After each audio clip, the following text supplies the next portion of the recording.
Hello welcome दोस्तों, देवभूमि education point में आप सभी का एक बार फिर से स्वागत है। दोस्तों, जैसे कि आप जानते हो, हम अपने चैनल पर विभिन्न अपडेट आप लोगों के लिए लेकर आते हैं और यहाँ पर जो भी एजुकेशनल मटेरियल होते हैं वो भी हम आपको प्रोवाइड कराते हैं।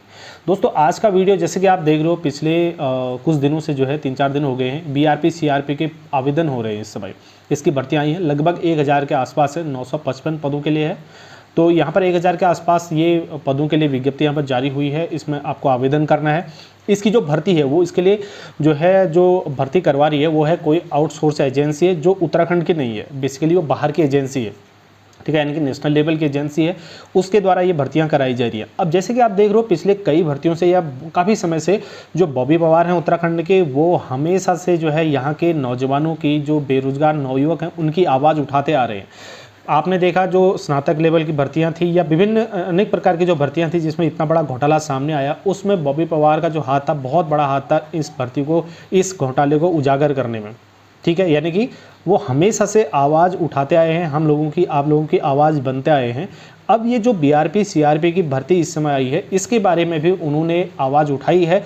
उन्होंने इस बारे में काफ़ी चीज़ें जो है, काफ़ी खुलासा किया है, काफ़ी चीज़ें उन्होंने बताई हैं और उन्होंने काफ़ी तथ्य यहाँ पर जो है दिए हैं कि क्या होना चाहिए, कैसे होना चाहिए और क्या हो रहा है इस समय, क्या नहीं होना चाहिए, ठीक है। इस बारे में उन्होंने डिटेल से बात की है। आप लोगों की एक बार फिर से उन्होंने आवाज़ बनने की कोशिश की है। इसमें क्या पहलू हैं, इसकी क्या क्वालिफिकेशन है, क्या रखी गई है, क्या होनी चाहिए, और इसमें जो नोटिफिकेशन है उसमें क्या क्वालिफिकेशन रखी गई है, लेकिन उसके बाद जब आप फॉर्म भर रहे हैं तो उसके बाद क्या क्वालिफिकेशन उसमें मांगी जा रही है, और ये चीज़ें एक ये भी पक्ष है, ठीक है, ये भी उन्होंने वहाँ पर उजागर किया। दूसरा एक पक्ष उन्होंने जो यहाँ पर बातें जो लेकर आए हैं वो ये है कि क्या ये भर्ती जो है आउटसोर्स के जरिए होनी चाहिए थी। अगर ये आउटसोर्स के जरिए ये भर्ती होनी चाहिए थी तो क्या उत्तराखंड की ही कोई आउटसोर्स एजेंसी नहीं होनी चाहिए थी? क्या वो नेशनल एजेंसी जैसे एनटीए वगैरह है या बाकी हैं जिन्होंने जो है नीट के एग्ज़ाम कराए हैं, बाकी एग्ज़ाम कराए हैं, जैसे नीट का पेपर आपने देखा लीक हो गया, ठीक है, तो क्या ऐसी एजेंसी से इस परीक्षा को कराना सही है? शिक्षा विभाग में बहुत बड़े बड़े घोटाले हुए हैं और इस समय शिक्षा विभाग में ये भर्ती आई हुई है। इसके लिए जो एलिजिबल कैंडिडेट हैं उनके पास, जैसे ही आप देखते हैं, इसमें 55% मांगी गई है और बाकी चीज़ें हैं, और उसके जब आप फॉर्म फिल कर रहे हैं तो उसमें CCC मांग रहे हैं या ए लेवल ओ लेवल का आपसे कंप्यूटर का सर्टिफिकेट मांगा जा रहा है। तो इसमें क्या है कि जो एजुकेशनल, जो बीएड के छात्र हैं, जो विद्यार्थी हैं, जो स्टूडेंट हैं, जो अभ्यर्थी हैं, उसमें से ज़्यादातर लोगों के पास ये सर्टिफिकेट नहीं मिलेंगे, नहीं होंगे। तो फिर ये उनका कहना है कि 90% लोग ऐसे हैं जिनके पास ये सर्टिफिकेट नहीं होंगे, तो भाई वो कैसे अप्लाई करेंगे? तो इस बारे में इन्होंने काफ़ी चीज़ें कही है। थोड़ा सा इस वीडियो को डिटेल से देखते हैं, उसके बाद मैं आपसे लास्ट में इसके बारे में बात करता हूँ। साथियों, विचलित करने वाला विषय है, बड़ा पीड़ादायक विषय है इस प्रदेश को लेकर, खासकर जो प्रदेश संघर्षों के बल पर हमें मिला है।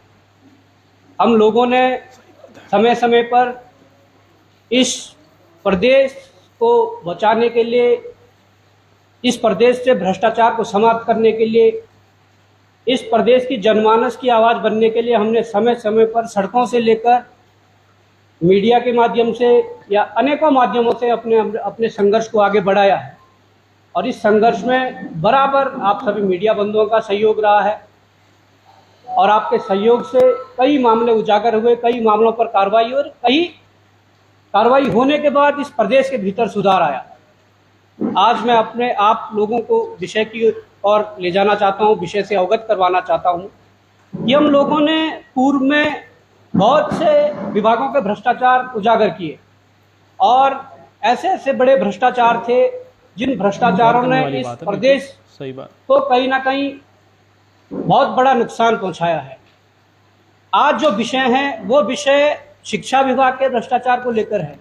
वो शिक्षा विभाग जिसकी स्थिति इस प्रदेश में डामाडोल हो चुकी है, वो शिक्षा विभाग जो इस पर्वतीय राज्य जिसे कहते हैं, उस पर्वतीय राज्यों में, पर्वतों में, पहाड़ों में जितने स्कूल है, वहाँ की जो उनका शिक्षा स्तर है या वहाँ के जो स्कूल है, उनसे वो अंदेशा या आइडिया लगाया जा सकता है कि किस प्रकार की शिक्षा जो विभाग की व्यवस्थाएं हैं, किस प्रकार शिक्षा जो विभाग है वो इस प्रदेश के अंदर संचालित हो रहा है।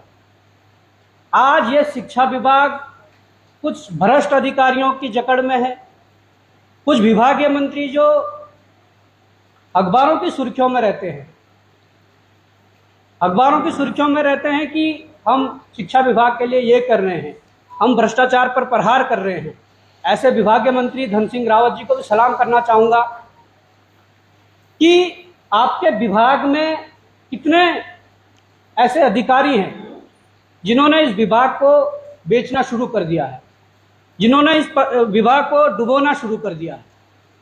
आप लोगों के संज्ञान में यदि मामले लाए जाते हैं तो उन मामलों को दबाने की प्रक्रिया अधिकारी से लेकर मंत्री और मुख्यमंत्री तक होती है। क्या जब कोई मामला आपके संज्ञान में लाया जाता है, क्या आपका नैतिक दायित्व तो नहीं है कि विभाग के अंदर बैठे उच्च अधिकारी, विभागीय मंत्री धन सिंह रावत जी या प्रदेश के मुख्यमंत्री धामी जी उस पर कार्रवाई करें? कुछ समय पूर्व हम लोगों ने एक मामला उजागर किया था, वो माध्यमिक शिक्षा के जो निदेशक महावीर बिष्ट जी हैं, उनका हमने प्रेस कॉन्फ्रेंस के माध्यम से ही मामला उजागर किया और खुद माध्यमिक शिक्षा निदेशालय में जाकर वहाँ के मुख्य गेट पर बड़ा चार्ट चिपकाकर उसमें लिखा था कि भ्रष्ट अधिकारियों को बाहर करो। हमने उस गेट पर वो पोस्टर चिपकाने के बाद हमने खुद शिक्षा विभाग के जो सचिव है रमन जी, रविनाथ रमन जी, उनको भी पर्सनली उनके व्हाट्सएप पे वो लिंक भेजा था। उन्होंने देखा और उन्होंने उसके बाद कार्रवाई के आदेश दिए थे। इनके खिलाफ जो पूर्व में कई जांचें हुई है, उन जांचों में कई जांचों में लगभग 3 से 4 जांचों में ये दोषी पाए जा चुके हैं। और दोषी जब पाए जा चुके हैं तो हमने, जब ये डायरेक्टर नहीं बने थे उससे पहले ही हमने विभाग को भी अवगत करवा दिया था, मंत्री को भी अवगत करवा दिया था, मुख्यमंत्री को भी अवगत करवा दिया था कि जो व्यक्ति भ्रष्टाचार में संलिप्त है या जो भ्रष्टाचार में डूबा हुआ व्यक्ति है, अगर माध्यमिक शिक्षा के डायरेक्टर के रूप में आप उसे बना रहे हो तो शिक्षा विभाग का हाल क्या होगा। इस मामले को दबाने के लिए भरसक प्रयास उच्च शिक्षा विभाग के उच्च अधिकारियों द्वारा, शिक्षा विभाग का जो विभागीय मंत्री धन सिंह जी है उनके द्वारा या मुख्यमंत्री द्वारा, सबके द्वारा किए गए। जब इसका संज्ञान नहीं लिया गया तो हमें मजबूरन कोर्ट की शरण लेनी पड़ी और हमने माननीय उच्च न्यायालय नैनीताल में अपने नाम से एक जनहित याचिका दायर की। और जब जनहित याचिका पर जब सुनवाई हुई तो उस सुनवाई में कोर्ट ने फटकार लगाकर सरकार से जवाब मांगा, उन्हें नोटिस दिया और जवाब मांगा कि क्यों इस प्रकार की चीज़ें हो रही है, जब यहाँ जांच में ये पाया गया है कि ये जो अधिकारी है ये दोषी पाया गया है और उसके बाद आप डायरेक्टर बना रहे हैं। जो दूसरी डेट लगनी थी उसमें उस दिन जज छुट्टी में थे तो डेट आगे बढ़ी और आज शायद सुनवाई है। उम्मीद है कि जो भी होगा अच्छा होगा।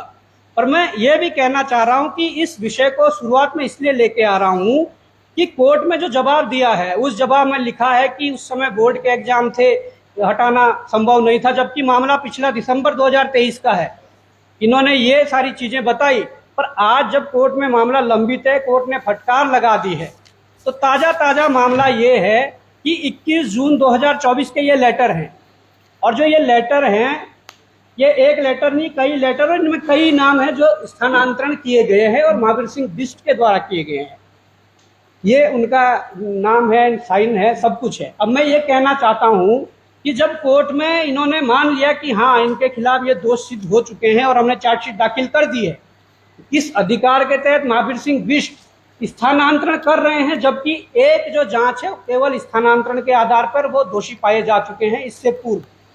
तो ये मामला ये है कि भाई ये कोर्ट को भी गुमराह करना चाह रहे हैं, ये मामला ये है कि ये शिक्षा विभाग को भी गुमराह करना चाह रहे हैं जो और लोग हैं, और इस प्रदेश की जनता को भी गुमराह करना चाह रहे हैं।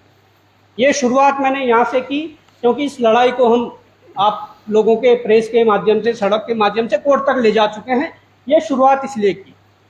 अब मामला आता है कि शिक्षा विभाग के हाल क्या है। शिक्षा विभाग में जो बड़े बड़े अधिकारी जो बिठा रखे हैं, जो वसूली एजेंट है, सीधी सी बात है, जो वसूली एजेंट बिठाए रखे हैं।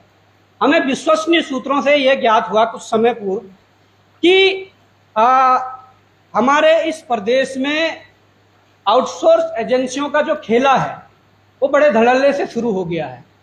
और इस शिक्षा विभाग के अंदर बीआरपी और सीआरपी के कुछ पदों क्या 1000 कुछ पद है, उन पदों पर नियुक्तियां होनी है और उन नियुक्तियों के लिए आउटसोर्स एजेंसियों को हायर करना है। हमें जब विश्वसनीय सूत्रों से शुरुआत में ये ज्ञात हुआ कि यहाँ पर आउटसोर्स एजेंसियों के माध्यम से अगर 1000 कुछ बीआरपी और सीआरपी के पदों को भरा जा रहा है, उसके लिए एक बहुत बड़ा खेल अंदर ही अंदर चल रहा है, जिसमें कुछ अधिकारी खुद विभागीय मंत्री और लेकर ना जाने कौन कौन लोग उसमें संलिप्त हैं, जो कि हजारों युवाओं के भविष्य को बेचने के लिए तैयार बैठे हैं। जब हमारे संज्ञान में ये बात आई तो हमारी टीम ने इस पर रिसर्च शुरू कर दिया।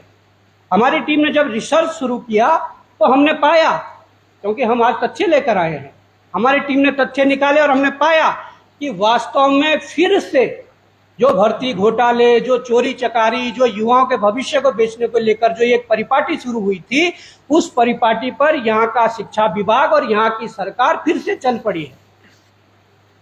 उन हजारों युवाओं के भविष्य को बेचने के लिए आउटसोर्स के नाम से एक भारी एजेंसी को लाया जाता है। ठीक है, आपने टेंडर खोला, उसमें कौन अप्लाई कर रहा है, कौन अप्लाई नहीं कर रहा है, जो मानक पूरे करेगी वो कहीं की हो। जब आपने ऐसी नीतियां बनाई है तो आप आइए करिए। वैसे तो नीतियां ये होनी चाहिए थी कि स्टेट लेवल की जो जॉबें हैं, आपको उनके लिए केवल स्टेट लेवल की एजेंसियों के माध्यम से ही परीक्षाएं आयोजित करवानी चाहिए, नियुक्तियां करवानी चाहिए। आप लोगों ने देखा होगा कि हाईकोर्ट के लिए भी भर्ती हुई और हाईकोर्ट की भर्ती एनटीए करवा रहा है, जो नेशनल टेस्ट एजेंसी, जिन्होंने अभी नेट का पेपर लीक करवाया, नीट का पेपर लीक करवाया, और उसी एजेंसी ने यहाँ के हाईकोर्ट के पेपर करवा दिए। और हाईकोर्ट के पेपर भी जब करवाए तो यहाँ पर किसी को अप्रैल में टाइपिंग के लिए बुलाया जा रहा है, किसी को 1 महीने बाद मई में टाइपिंग के लिए बुलाया जा रहा है। तो ये जो सारी चीजें हैं, जब इस पर रिसर्च हमने दोबारा शुरू किया तो हमने पाया कि एक एजेंसी जिसको इन्होंने लाया है और वो एजेंसी युवाओं के भविष्य को बेचने के लिए यहाँ पर स्थापित करी है। अब हमने उस एजेंसी के बारे में जांच पड़ताल शुरू की। हमने कुछ सूचना के अधिकार में जानकारी इकट्ठा करनी चाहिए, कुछ इधर उधर से जानकारियां इकट्ठी करनी चाहिए। और मुझे परसों से ये फॉर्म शुरू हुए हैं।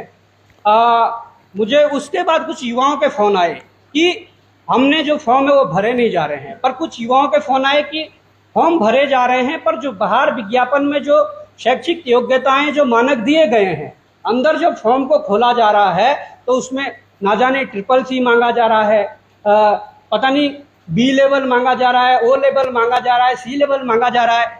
तमाम प्रकार के वो प्रमाण पत्र जो मुझे लगता है कि यहाँ के B.Ed डिग्री धारक जो इस पद के लिए योग्य हैं, उनके पास मुश्किल से 90% लोगों के पास नहीं होंगे। ये क्या दर्शाता है?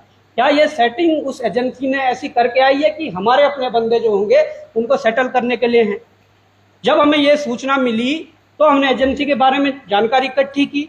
एजेंसी के बारे में जब जानकारी इकट्ठी की तो हमने उसमें पाया कि एजेंसी तो मानक पूरे नहीं कर रही है। किस अधिकार के तहत क्या उत्तराखंड में आकर ये यहाँ पर जो इनका उद्देश्य है खरीद फरोख्त करने का, यहाँ के युवाओं के भविष्य को बेचने का, किस अधिकार के तहत यहाँ पर आई है?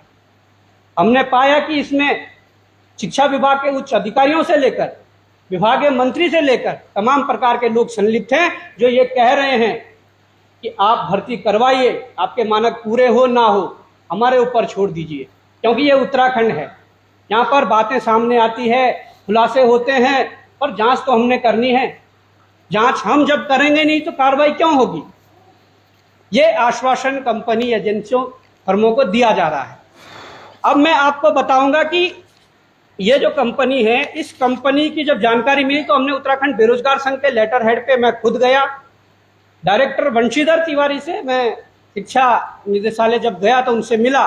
वहाँ पर तमाम और अधिकारी जो उच्च अधिकारी हैं वो भी थे और उनको अवगत करवाया कि जो ये एजेंसी है ये इसके मानक पूरे नहीं कर रही है। इस एजेंसी को किस अधिकार के तहत ये टेंडर दिया गया।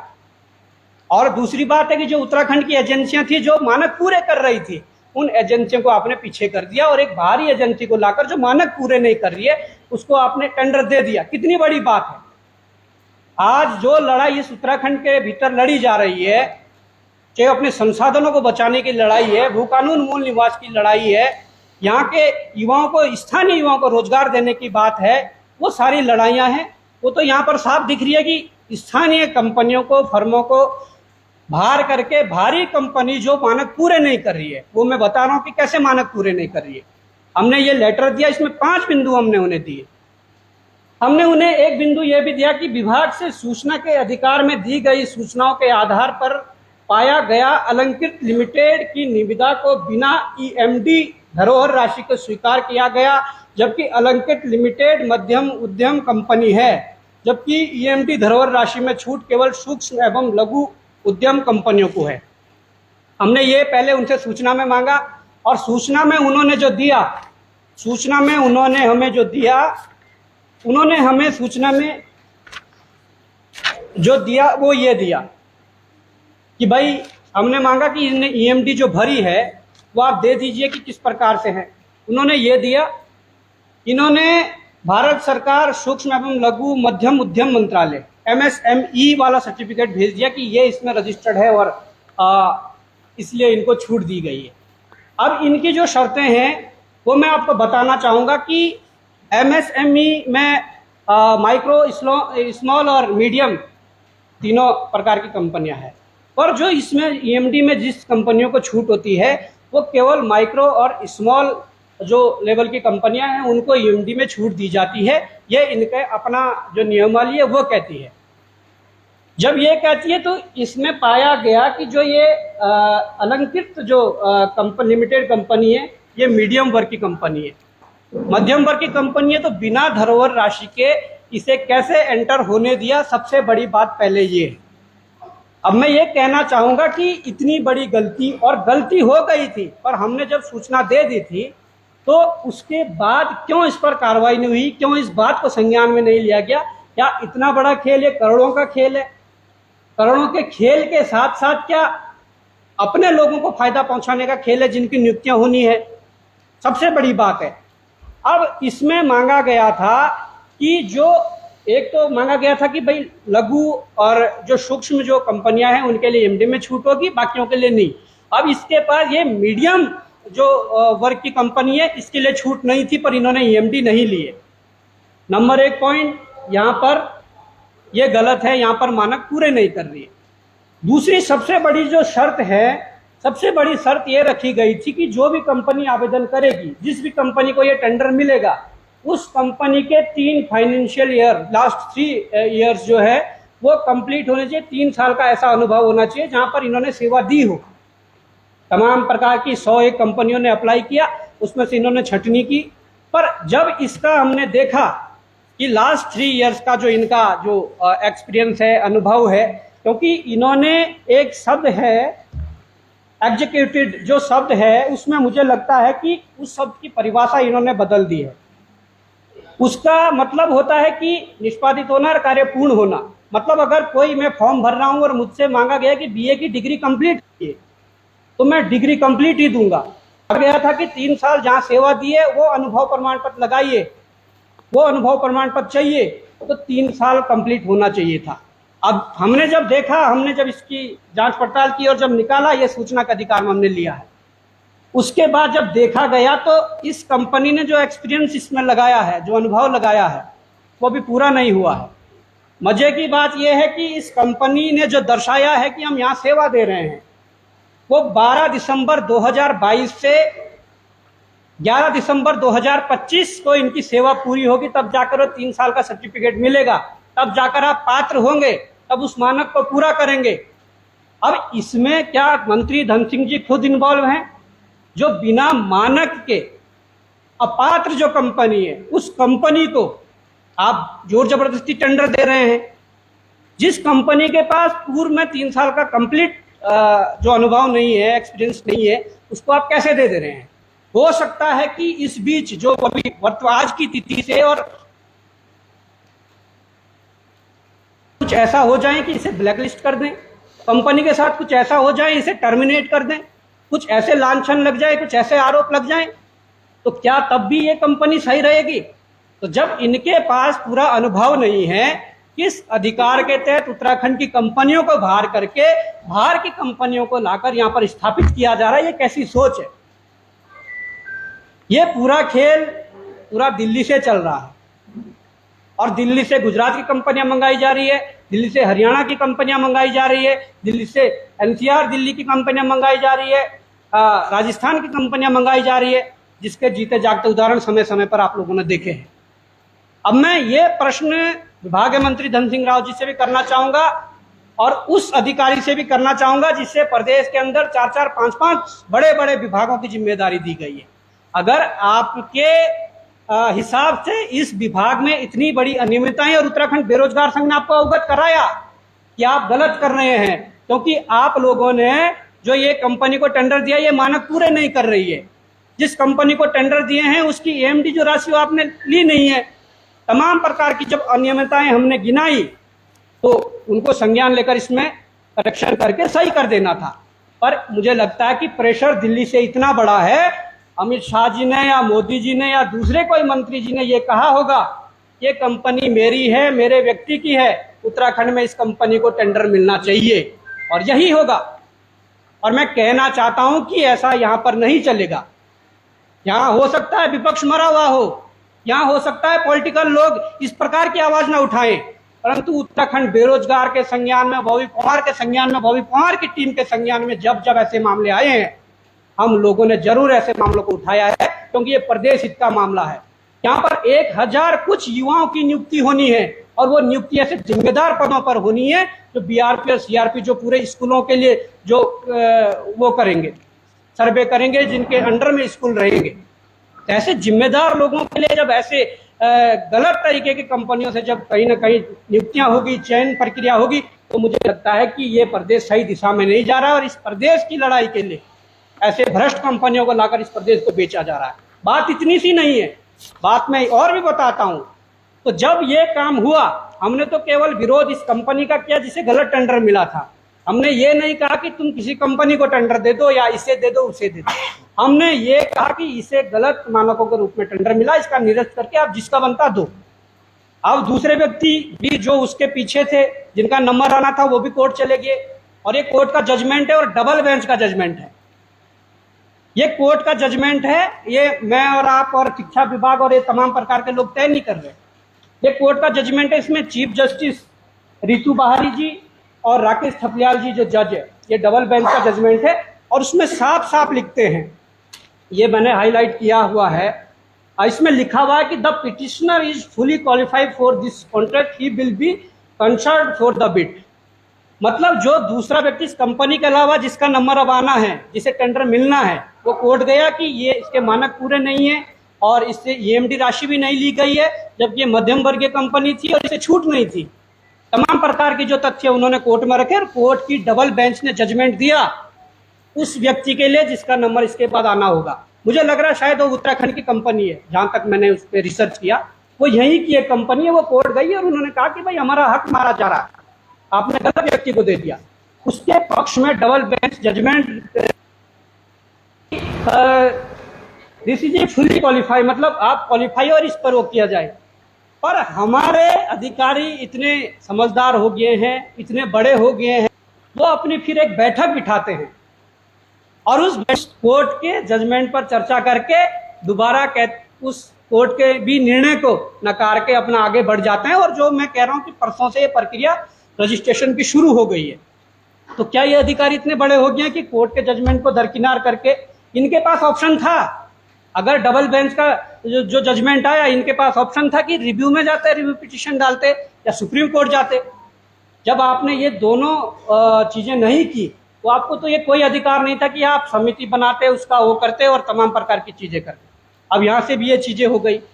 तो मैं ये कहना चाहता हूँ कि आज जो चीजें सामने आ रही हैं उनका बचाव कौन कर रहा है, सबसे बड़ी समस्या। जब कोर्ट जजमेंट दे रहा है उसके बाद आप इस प्रकार की हरकतें कर रही है और हमारी टीम और रिसर्च कर रही है। हमने पाया कि जो इन्होंने बैठक दिखा रखी है, जो कोर्ट में जवाब दिया है, उस तिथि की जो बैठक दिखाई है, मुझे तो अभी विश्वसनीय सूत्रों से ज्ञात हुआ है और हम उस चीज को मंगा डालेंगे। जो तिथि दी गई है कि इस तिथि को इतने से इतने समय में एक बैठक की गई जिसमें यह निर्णय लिया गया, वो बैठक हुई नहीं है। उस बैठक सीसीटीवी फुटेज और सीसीटीवी वीडियोज मंगाए जाएंगे।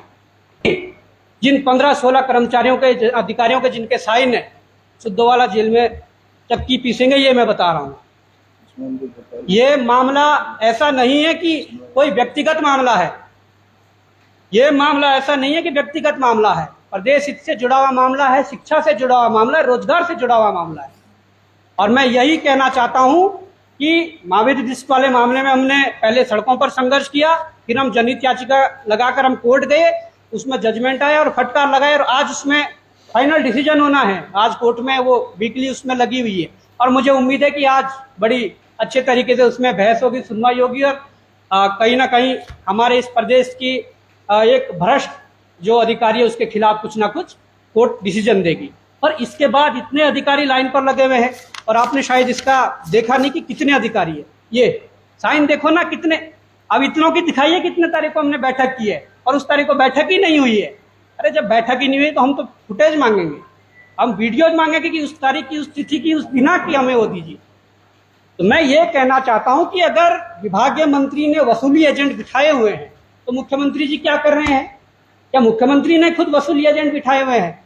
ये प्रश्न है।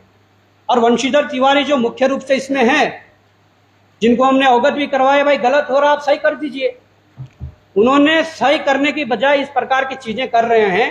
तो मुझे लगता है कि 4-5 विभागों में शायद हेड बना रखे उनको, एमडीडीए में है, सूचना आयोग में है, इधर शिक्षा में है, तो ये तो तमाम विभागों को भेज देंगे अगर ऐसे अधिकारी ऐसे पदों पर बैठे रहेंगे।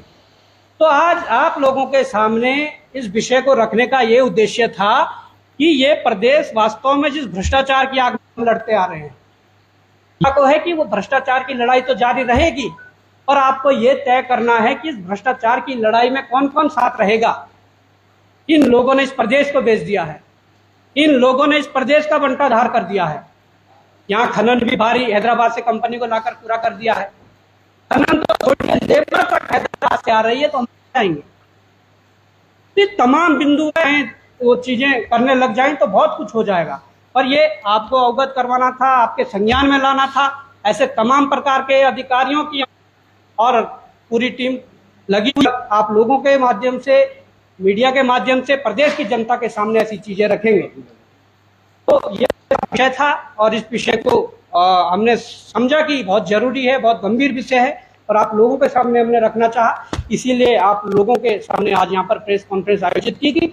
और कुछ ही दिनों में कुछ बड़े अधिकारी जिनके भ्रष्टाचार आसमान को छू रहे हैं, उनके भी मामले उजागर होंगे, और तमाम प्रकार की चीजें। तो मैं अभी कहा था कि कोर्ट में भी आज सुनवाई हो रही है, और सुनवाई हो रही है और चल रहा है। कोर्ट से अभी एक सूचना मिली है कि अभी हाईकोर्ट नैनीताल ने महावीर सिंह बिष्ट के संबंध में फटकार लगाई है कि ऐसे भ्रष्ट अधिकारी को क्यों रखा गया है। अब जब फटकार लगाई गई है तो मैं ये कहना चाहता हूँ, कोर्ट को तो माननीय न्यायालय को हटाने के आदेश देने चाहिए, परंतु अगर हटाने के आदेश नहीं दिए, देखिए हम लोकतांत्रिक तरीके से इस लड़ाई को लड़ रहे हैं। हमारे जो लड़ाई का तरीका है वो लोकतांत्रिक है। हमारे जो संस्कार है, उन संस्कारों में रहकर हम इस लड़ाई को लड़ रहे हैं। परंतु अगर हम मामले उजागर करते रहे, कार्रवाई हुई नहीं, तो संस्कार जो है शायद थोड़ा हमें साइड करने पड़ेंगे। हम ऐसे अधिकारियों को और ऐसे नेताओं के मुंह काले भी करेंगे, जहां जरूरत पड़ी वहां हाथ कांग भी तोड़ेंगे, और जहां जरूरत पड़ी वहां जूते की माला पहनाएंगे और घसीट कर बाहर भी निकालेंगे। मुझे लगता है कि हमने लोकतांत्रिक तरीके से जो चीजें लड़ी और आगे भी बढ़े, और हमें सफलता भी मिली है। और जहां पर वो हमारा जो मेथड है वो जो काम नहीं करेगा, तो मैं आज ये बताना चाहता हूं कि उसके लिए भी टीम तैयार है, और वो टीम किसी के हाथ तोड़ेगी, टांग तोड़ेगी, संबंधित अधिकारी अपने आप जिम्मेदार है। हम पहले 2-3 बार अवगत करा देते कि आप गलती कर रहे हैं, उसके बाद कोई अधिकारी, कोई नेता नहीं मानेगा, तो समय रहते और समय अच्छे समय देखते उसको हाथ टांगे भी तोड़ी जाएगी, मुंह काला भी करा जाएगा, और जनता के बीच में भी खींचा जाएगा। ये मैं आज ऑन द कैमरा मीडिया के सामने बोल रहा हूँ। धन्यवाद। तो दोस्तों आपने सुन ली पूरी बातें। तो आज इस बारे में आप लोगों का क्या मानना है, आप लोगों का क्या कहना है, कमेंट सेक्शन में ज़रूर कहें। अगर आपके लिए कोई आवाज़ उठाता है तो उसको जो है सपोर्ट करना भी आप लोगों का काम है, ठीक है। तो आप लोगों को उनका सपोर्ट करना चाहिए, उनका साथ देना चाहिए, और अपनी प्रतिक्रियाएं भी देनी चाहिए, ठीक है। क्या होना चाहिए, क्या सही है, क्या गलत है, इतना सेंस सभी लोगों को होता है। और इस बारे में जो है जितना आपसे हो पाता है, जो भी आपके पास प्लेटफॉर्म उपस्थित हैं, जहाँ पर जितना आप कर सकते हैं, ये नहीं है कि ज़रूरी आपको यही करना है, लेकिन आप जितना कर सकते हैं एटलीस्ट आप लोगों को उतना करना चाहिए, ठीक है। हमारा यही मानना है, और हम लोगों ने भी ये कोशिश हम भी हमेशा करते हैं कि जो हमारे पास प्लेटफॉर्म है, जितना हम कर सकते हैं हम भी आप लोगों के लिए करें। और ये चीज़ें जो है ध्यान में रखने वाली चीज़ें हैं, काफ़ी चीज़ों पर नज़र बनाए रखने वाली चीज़ें हैं। ये सारे पॉइंट्स आपको अभी बताए गए बॉबी पवार जी के द्वारा, और आज भी ये जो है इस बारे में बात करी इन्होंने। तो यही चीज़ें हैं। तो आप लोगों का क्या मानना है कमेंट सेक्शन में कमेंट करके बताएं। साथियों आप वीडियो को शेयर करें, बाकी लोगों तक भी, ज़्यादा से ज़्यादा लोगों तक ये बात जानी चाहिए। हम नेक्स्ट वीडियो मिलते हैं। इसमें इतना ही दोस्तों, हमारे साथ बने रहने के लिए आप सभी का धन्यवाद। इसमें इतना ही, आगे मिलते हैं। जय हिंद।